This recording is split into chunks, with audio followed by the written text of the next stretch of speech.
But we're going to move on to obviously the next sort of feature boxing event of the weekend over in the UK. Dillian Whyte versus Joseph Parker. Fantastic.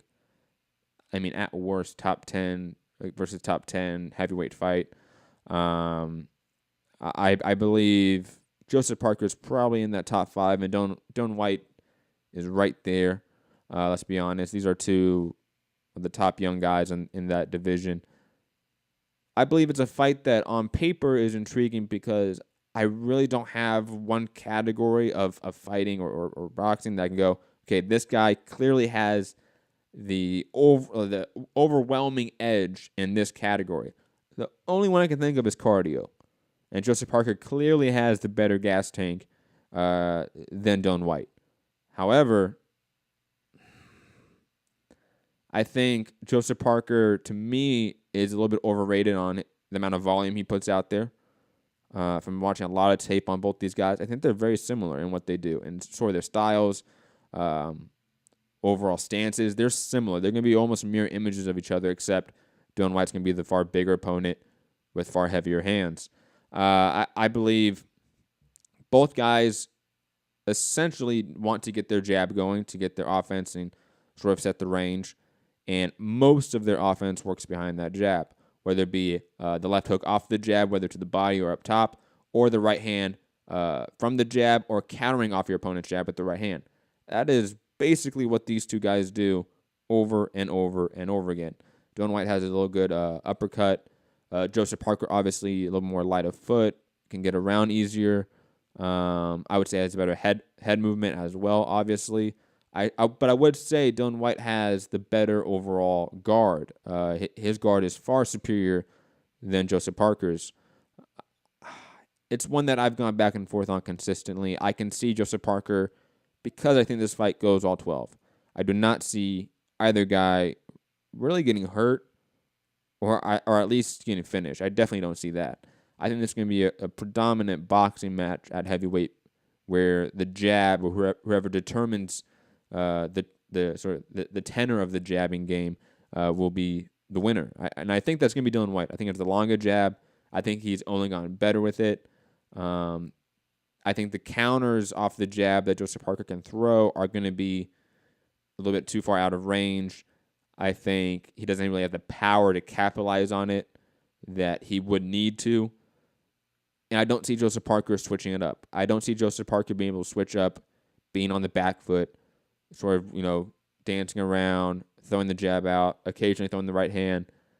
I don't see him switching that up when he needs to. When Dillian Whyte is tired, because he is going to be tired around round 5 to 7, Dillian Whyte will crash. His technique will sort of falter in some ways or in some level. And obviously his output will diminish. But his power is still there. That's something to be worried about, which is why Joseph Parker will not capitalize on as he should.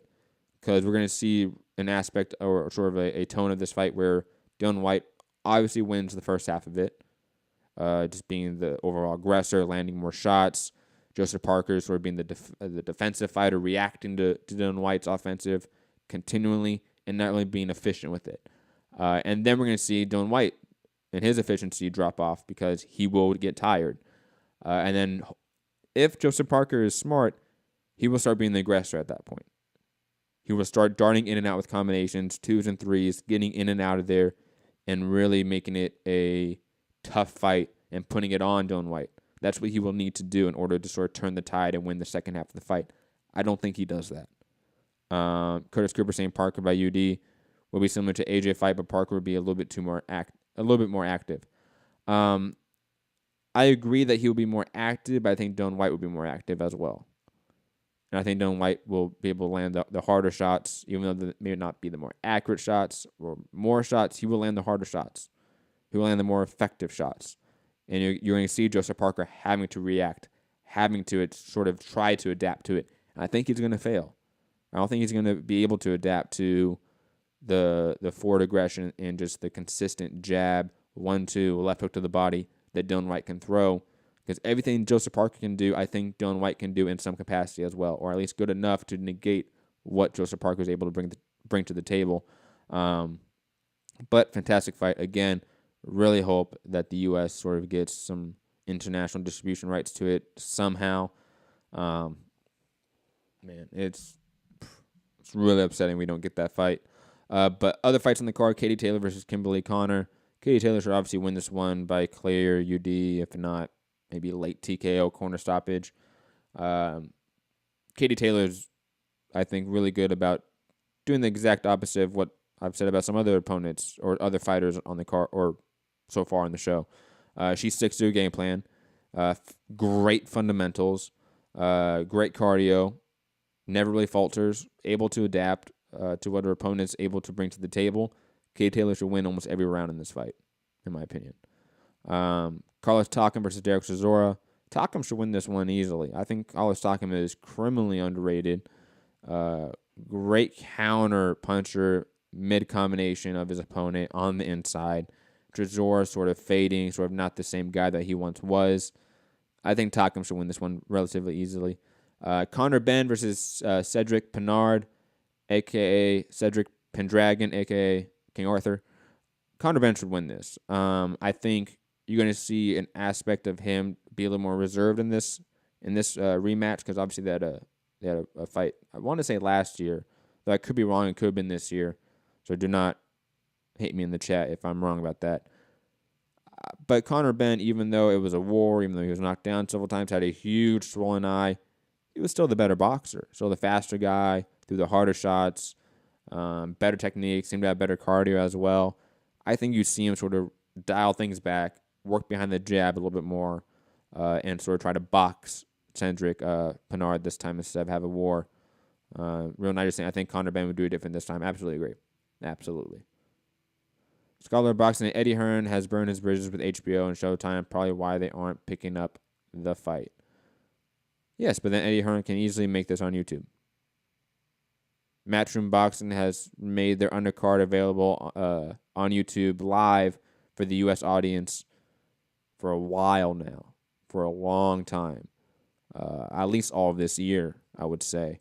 So why not make the full card? If you're worried about losing money, even though you can make money off the ad rates on YouTube, make it a pay-per-view. Make it a $5 one. Get some money from the U.S. because otherwise you're just not getting any money.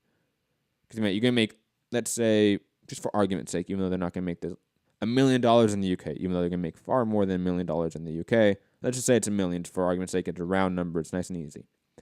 $1 million in the UK. They're making $0 in the U.S.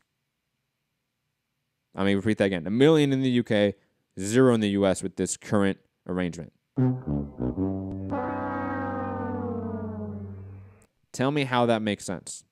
When, let's be honest, it could be $1,050,000. It could be $1,100,000. It could be $1,200,000. It could be $1,500,000. Whatever it is, you're making more money on the bottom line. And is it really that much harder to then live stream your event on YouTube? No, it's not.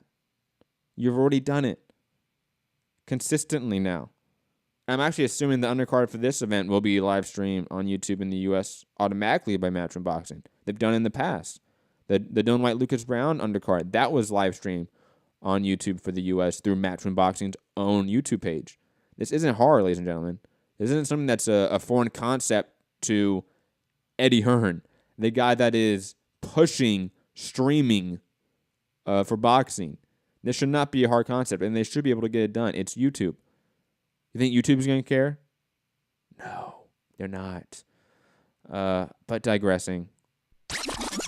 A lot of people have been echoing that sentiment, Scholar Boxing. You know, not saying that ill-informed or anything like that Eddie sort of burned his bridges with HBO and Showtime, even though right now there's no proof of that because obviously Eddie is working with HBO right now with Daniel Jacobs, but digressing just slightly. Obviously, there's ways around that. This sport is not run on HBO and Showtime. It's not anymore, especially. Look at the budgets. But moving on, Joshua Buatsi is on the card as well.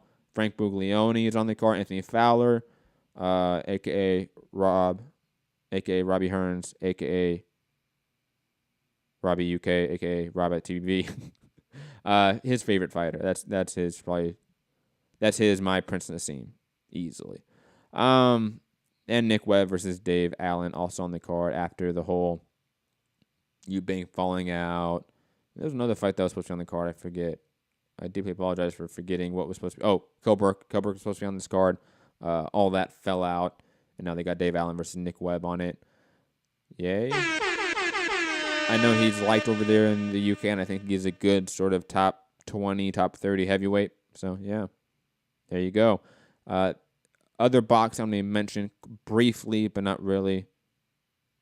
Mike Thompson saying, can you get Matchroom's Facebook in the U.S.? If so, there you go. Well, usually, I'm saying usually because I'm not going to say every single time, but usually every time, that any sort of promotion live streams something via Facebook, they live stream it via YouTube as well. That's usually the case. And YouTube is just obviously a bigger platform than Facebook. It is.